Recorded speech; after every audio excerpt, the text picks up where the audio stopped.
Olá, turma do primeiro ano. Bom dia, boa tarde ou boa noite, no horário que você estiver vendo esse vídeo. Hoje vamos começar a nossa aula de filosofia.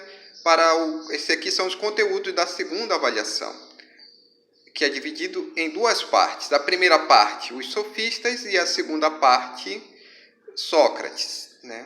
E aí a gente vai começar pelos sofistas. E aí, primeira questão do conceito. Que é a palavra sofista? Sofista vem na sua etimologia da palavra grega, que significa sábio ou especialista em saber. E aí, se é sábio, especialista em saber, significa que é um conceito positivo. Bem, dentro da filosofia existe uma discussão sobre isso, né? Porque no início essa palavra significava como algo negativo.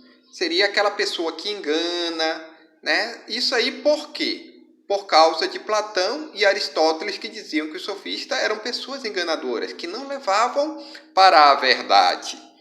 E aí, com o passar do tempo, esse conceito foi se modificando, né? Como a gente vê hoje, como um pouco a questão do historiador alemão Jager, que ele diz que os sofistas eram extremamente necessários para que Sócrates e Platão existissem. Caso não, não iria se ter uma filosofia como se tem hoje, certo?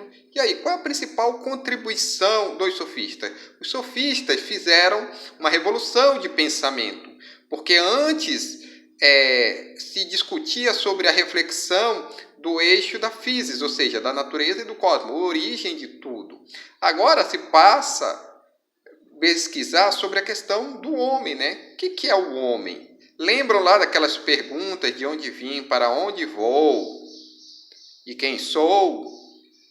Agora a gente vai trabalhar com essa pergunta, quem sou? Ou seja, quem é o homem? O que é o homem está relacionado à questão da sociedade? E a gente tem um contexto histórico, né? No século V a.C., as cidades-estados gregas passaram por uma profunda crise em relação ao arete. O arete seria a questão da excelência.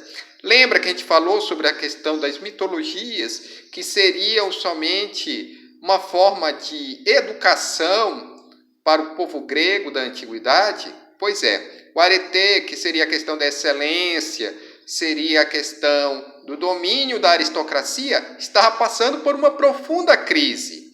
E aí o demos, que seria a questão do povo, começou a ter mais protagonismo. E aí, isso aí contribuiu para a ascensão dos sofistas, né? E aí a gente tem as características. Quem eram os sofistas, né?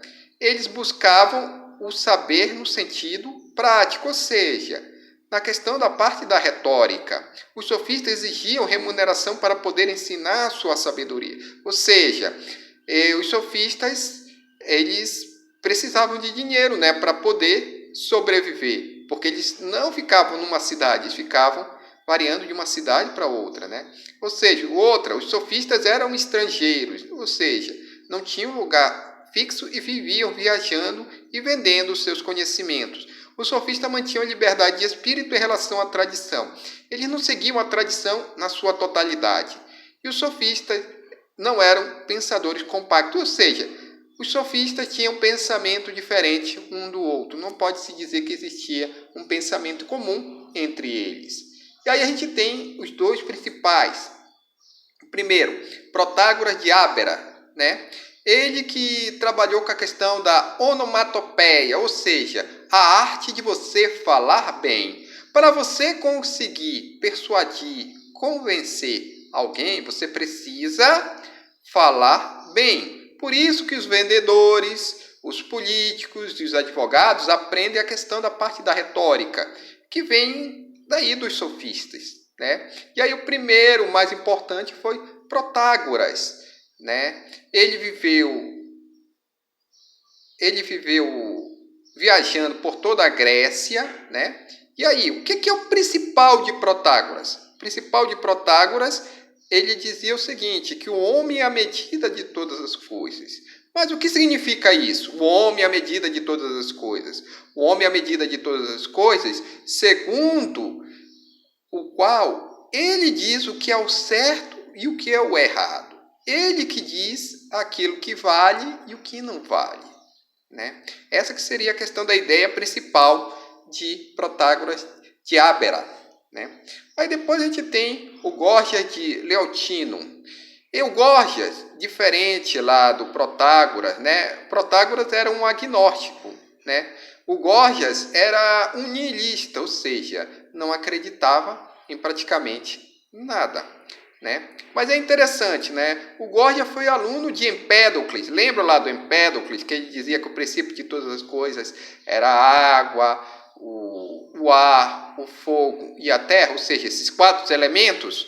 Pois é, ele foi discípulo de Empédocles, mas diferente do seu mestre, ele não se dedicava à questão da physis, mas sim sobre a questão do que seria o homem, né?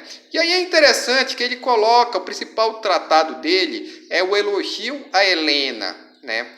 Lembra-se aí que a gente falou sobre Helena de Troia, né? Que ela fugiu com o príncipe Paris, né? E foi para Troia.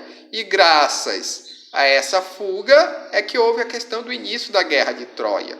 E aí o Gorgias, como advogado, ele tenta defender Helena, né? Que a Helena, ela não foi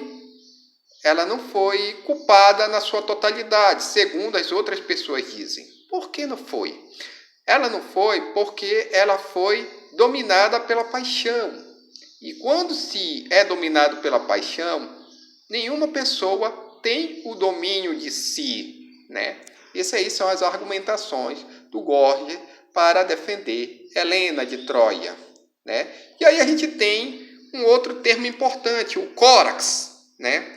O Córax, que era um homem, né? Inventou o argumento para ajudar a defender aqueles que estão nas causas piores, né? Por exemplo, uma pessoa que está sendo condenada ou então acusada de roubo. Então, o advogado de defesa diz, né?